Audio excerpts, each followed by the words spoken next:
My name is Dr. James Tracy. I'm an allergist and immunologist from Omaha, Nebraska in the United States, where I practice and teach and currently serve as the president of the American College of Allergy, Asthma, and Immunology, as well as the president of the Consortium of Independent Immunology Clinics.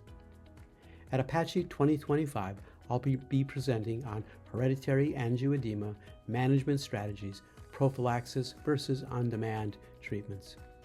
In this session, we will review the pathophysiology of HAE, compare the benefits as well as the challenges of prophylactic and on-demand therapies, and highlight patient-centered strategies to improve outcomes and quality of life.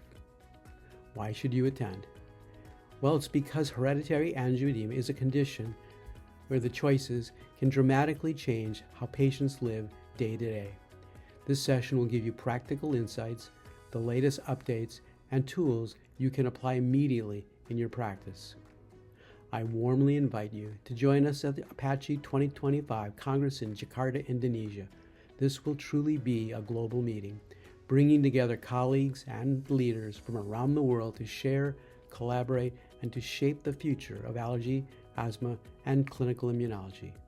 I look forward to seeing you in Jakarta.